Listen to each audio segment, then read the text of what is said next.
Baiklah, Assalamualaikum warahmatullahi wabarakatuh.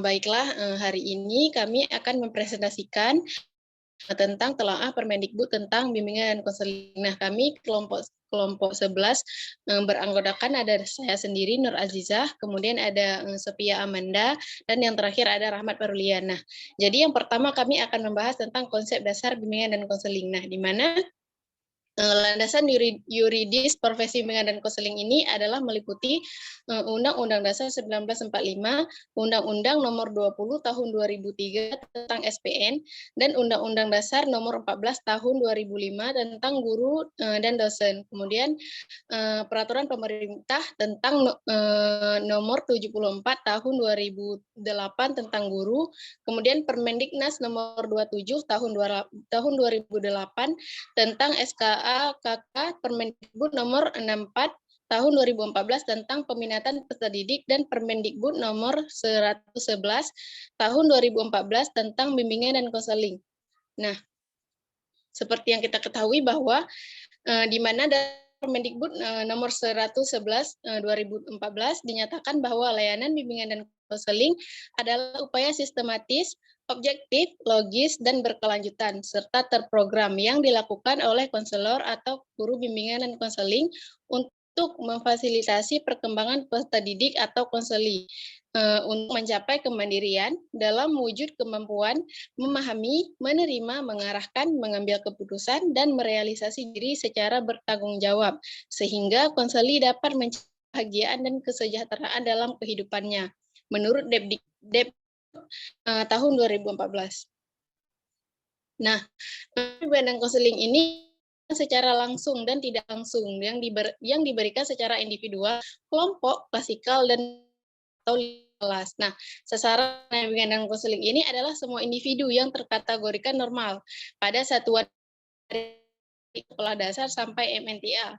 Nah, sasarannya adalah peserta didik yang memerlukan dan yang dipandang perlu bantuan, di mana karakteristik peserta didik ini satu dengan lainnya terdapat perbedaan, baik dilihat dari jenis kelamin maupun jenjang pendidikannya. Sedangkan guru dan tenaga administrasi menjadi sasaran layanan konseling. Nah, namun bimbingan dan selanjutnya adalah program bimbingan dan konseling. Dalam pengembangan program bimbingan dan konseling ini hanya tidak bertentangan dengan tujuan pendidikan nasional. Kemudian sesuai dengan tujuan bimbingan dan konseling.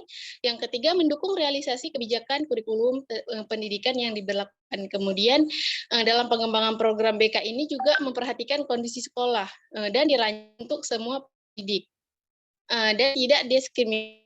Selanjutnya dalam pengembangan daya dukung berupa kebijakan, sarana prasarana, dan sumber bimbingan dan konseling. Nah, selanjutnya di mana dalam pengembangan ini juga meliputi komponen layanan dasar, layanan responsif, layanan peminatan atau penjurusan, dan layanan perencanaan individual dan dukungan sistem. Nah, meliputi 4 bidang layanan ini, bimbingan dan konseling secara pribadi, sosial, belajar, dan karir. Nah, strategi layanan bimbingan dan konseling juga dengan kelompok dan lintas kelas atau kelas besar. Nah, bimbingan konseling individual dan kelompok dan referral. Kemudian dalam pengembangan program bimbingan dan konseling ini perlu dilihat kebutuhan peserta didik, di mana banyak program disusun ini akan dilaksanakan pada setiap satuan pendidikan. Nah, selanjutnya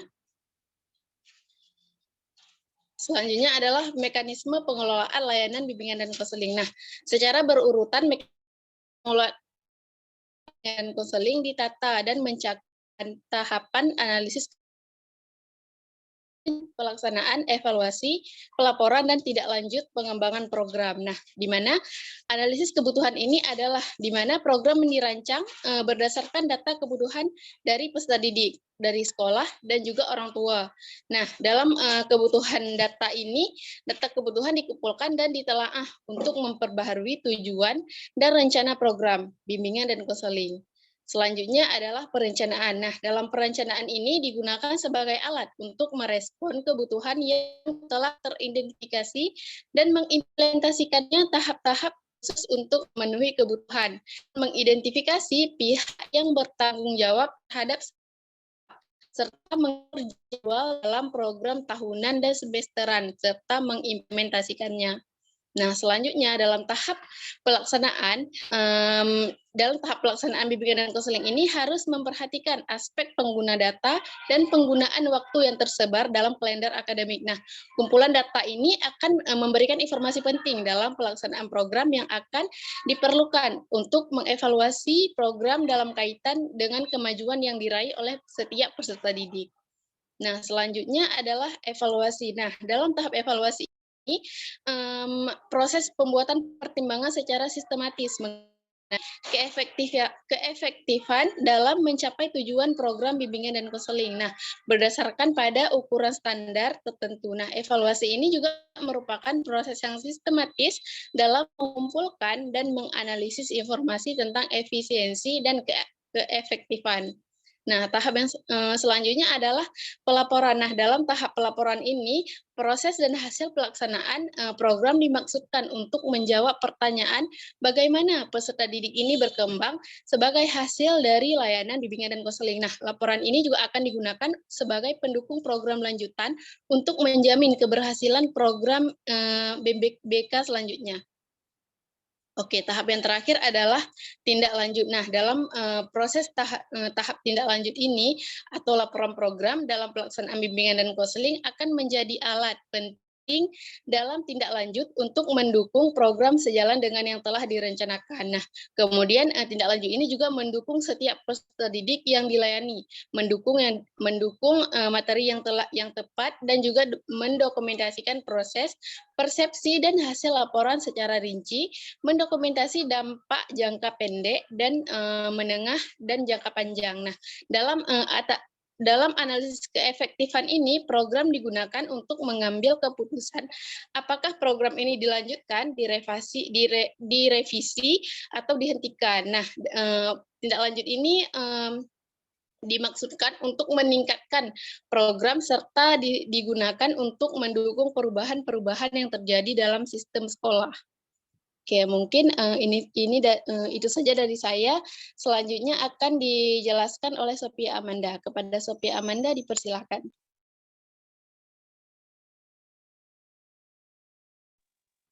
Baiklah, selanjutnya saya akan menjelaskan tentang ekuivalen kegiatan layanan dengan jam kerja profesi bimbingan dan konseling.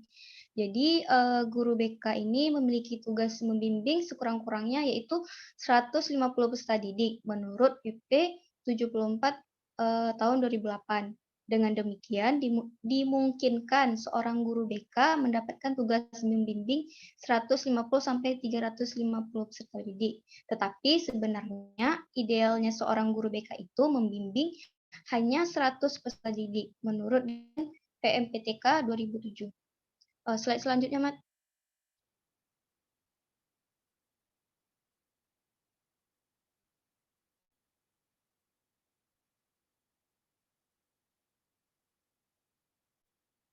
Mat, slide selanjutnya, Mat.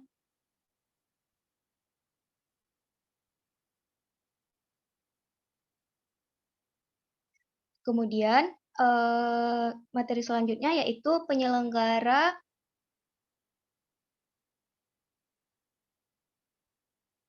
sebelumnya, Mat.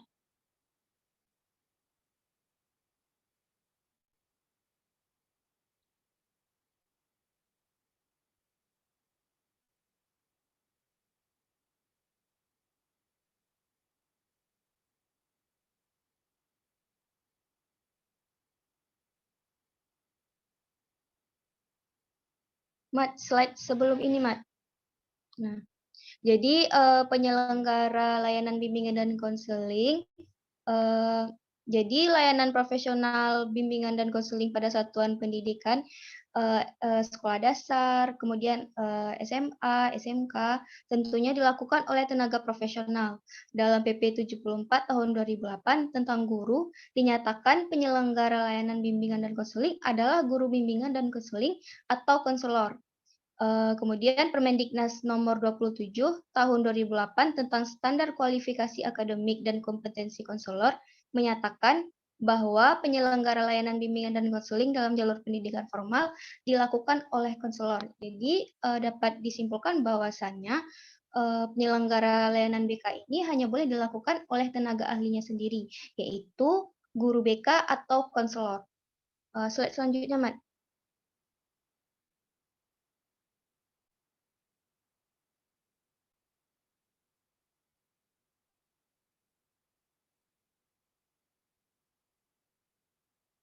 Baiklah, selanjutnya yaitu rasional perubahan peraturan Menteri Pendidikan. Jadi peraturan Menteri Pendidikan dan Kebudayaan nomor 111 tahun 2014 pada bagian tersebut menimbang yaitu yang pertama, peserta didik memerlukan sistem layanan pendidikan satuan pendidikan dan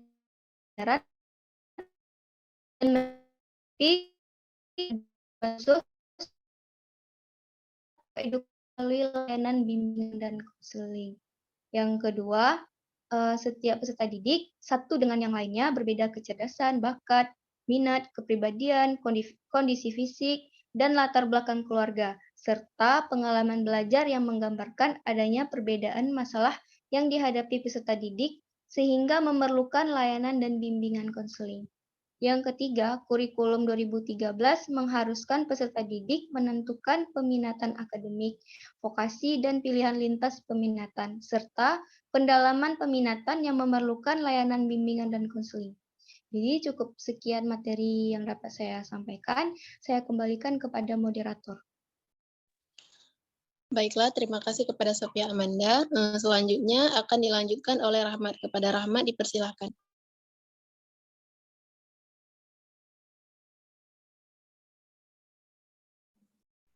Baik, selanjutnya saya akan menjelaskan materi tentang alasan Permendikbud mengalami perubahan. Jadi, menurut Pak Rozin dalam seminar dan workshop internasional 2014, alasan Peraturan Menteri Pendidikan dan Kebudayaan nomor 111 tahun 2014 mengalami perubahan yaitu adanya arahan Menteri Pendidikan dan Kebudayaan bahwa isi Peraturan Menteri Pendidikan dan Kebudayaan nomor 81A diperbaiki secara keseluruhan, termasuk tentang BK. Penyusunan peraturan tentang BK menekankan pada penegasan profesi BK, penguatan dan perbaikan isi 81A, dan pengembangan kinerja profesi konselor. Dari penjelasan tersebut, alasan peraturan mengalami perubahan yaitu karena keinginan Menteri Pendidikan dan Kebudayaan untuk memperbaiki dan memberikan penegasan atau dasar legalitas bagi bimbingan dan konseling di negara Indonesia.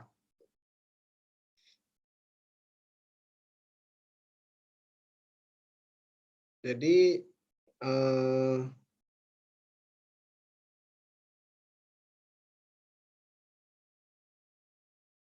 selanjutnya yaitu ada tentang pentingnya Peraturan Menteri Pendidikan dan Kebudayaan nomor 111 tahun 2014. Profesi bimbingan dan konseling semakin lama semakin diminati oleh masyarakat Indonesia. Profesi bimbingan dan konseling pun semakin berkembang. Hal ini berarti bahwa profesi BK semakin lama semakin dirasakan oleh masyarakat dalam perspektif dunia pendidikan. Bukan hanya dalam pendidikan saja, bimbingan dan konseling juga berusaha untuk memberikan bantuan di luar pendidikan atau di luar sekolah. Seperti yang diketahui bahwa profesi bimbingan dan konseling memiliki atau tiang tambahan yang berupa Peraturan Menteri Pendidikan dan Kebudayaan nomor 111 tahun 2014 tentang bimbingan dan konseling dalam Peraturan Menteri Pendidikan. Menjelaskan bahwa Peraturan Menteri Pendidikan Nasional tahun 2000 Nasional nomor 27 tahun 2008 tentang standar kualifikasi akademi dan kompetisi konselor yang yaitu sarjana pendidikan atau S1 dalam bidang bimbingan dan konseling dan telah lulus pendidikan profesi guru bimbingan dan konseling atau konselor. Padahal secara jelas dalam peraturan SKAKK tersebut tidak menyebutkan sedikitpun tentang pendidikan profesi guru bimbingan dan konseling, melainkan konselor. Kelemahan dan aturan tentang SKAKK tersebut adalah disebutkannya penyelenggara pendidikan yang satuan pendidikannya memperkerjakan konselor wajib menerapkan standar kualifikasi akademis dan kompetisi konselor sebagai mana diatur dalam peraturan menteri paling lambat 5 tahun setelah peraturan menteri ini dimulai diberlakukan.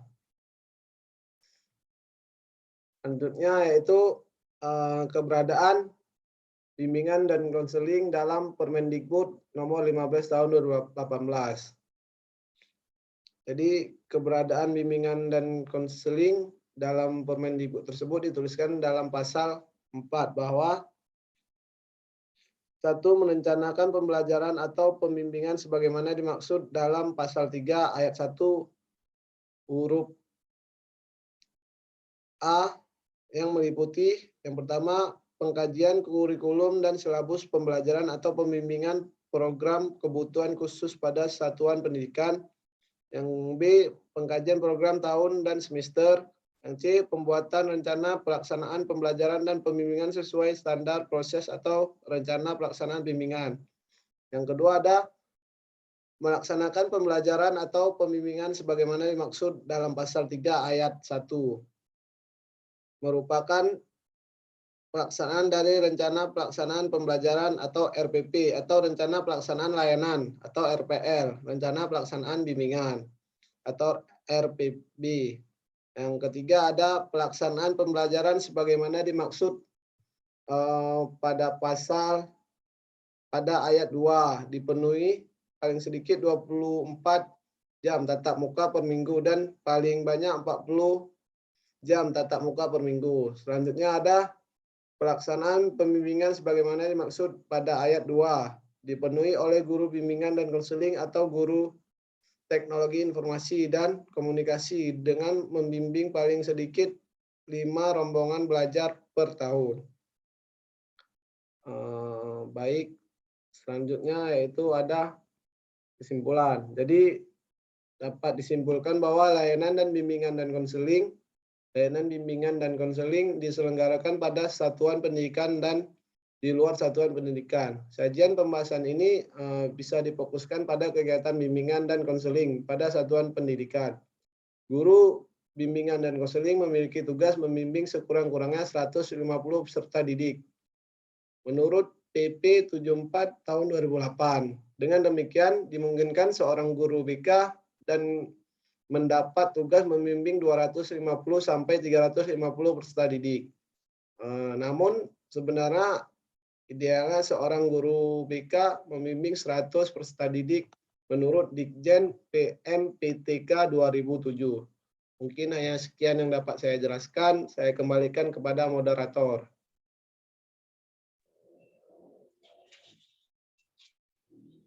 Baik, yang sudah menjelaskan terakhir.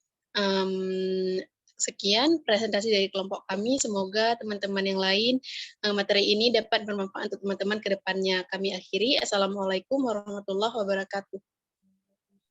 Waalaikumsalam warahmatullahi wabarakatuh.